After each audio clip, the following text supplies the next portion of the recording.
Uy, wow, buti na lang dinahandahan ko. Plastic na pala talaga kaagad. Ito yung pinili ko. Y&R Beddings. Have a nice day. Wow. So, ang ganda ng packaging niya. In fairness, maganda yung lagayan niya. Tapos, eto may pasulat pa dito kung ano yung kinuha ko. Ano natin? See? Uy. Eto na siya guys. Parang ang ganda ng pagkakoto niya. Ito yung kinuha ko. Tingnan natin kung parehong-pareho ba talaga. Uy, mukha naman. Guys, tingnan natin. So, ito yung kinuha ko. 4-in-1 lang siya. So, ano bang meron sa 4-in-1? Meron siyang, ito yung pangbalot ng comforter. Okay?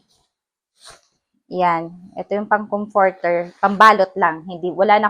Kapag 5-in-1 may comforter. Ito, pambalot lang siya ng comforter. Tapos, dalawang pillowcase. See? Dalawang pillowcase. Ito yon. Ito yung, baliktaran sila. May flowers sa likod. Tapos, brown naman. Brown and with flower. Medyo may pagka-cream. May pagka-cream yung color. Tapos, ito, brown naman yung bedsheet niya. Uy, ang ganda, ah. In fairness. Ayan, grabe yung garter niya, guys. Grabe, pangmayaman.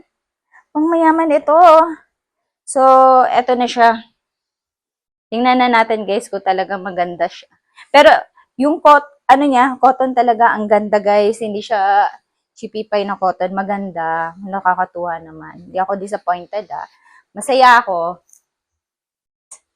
Ito yung pillowcase niya. Dalawang ganito. Yan yung harap. Ito yung likod. Ito siya. Ayan, dalawa. Tapos, ito yung cover ng comforter. Yan. Ito, ganun ulit. Brown din sa likod. Tapos sa harap, merong flower. Tapos, ito rin yung bedsheet niya. Brown yung bedsheet niya. Yan. Ang ganda ng quality. Cotton talaga siya. Tapos, flex ko lang din tong unan ko. Ano to? Dufia pillow to. Sobrang ganda nito, guys. Ayan, oh. Ang ganda niya. Para siyang pang hotel type na pillow talaga. So, sobrang mura lang din ito. Naka-buy one, take one din to. 2 piraso din. Ang pakaganda nito. So, ayan. Bibigyan na natin siya ng damit. Guys, tingnan nyo naman. Sobrang ganda. Fit na fit. Ang ganda. So, yung yung pillow ko, queen size din yan. So, ayan, oh. Sobrang ganda. Ito yung pillows ko. Alam mo, maganda dito sa, bedsheet niya. Tingnan mo. Ito yung, di ba, pagka ilalagay mo na siya tawag dito sa foam, ayan, oh, sa mattress nyo, ayan, meron siyang line. Nakakatuwa lang. Ayan. Guys, tingnan nyo naman, kasyang-kasya.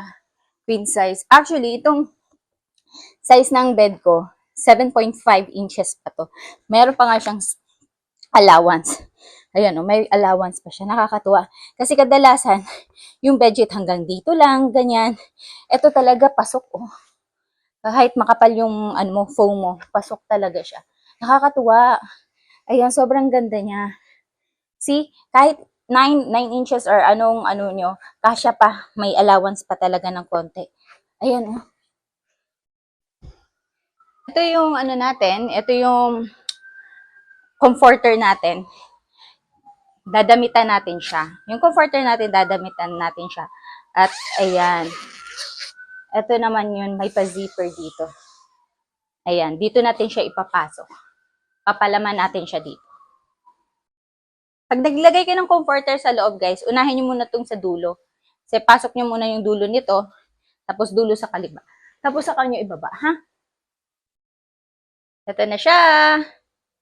Grabe, pinagpawisan ako ng maraming singot. So, sobrang ganda niya, guys. So, look at it. Diba? Buhay na buhay. Ayan, ito na siya, guys. So, ang ganda, diba? Ayan. Uy, ang ganda nito. See, ang ganda ng, niya, lambot. Malambot talaga. Brown to, guys. Ayan, tapos ito may pagka-cream.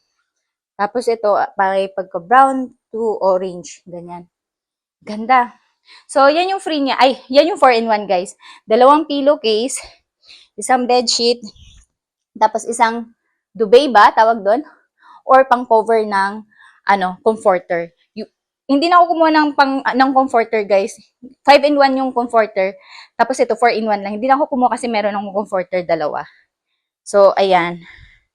Sobrang ganda. Perfect! Happy!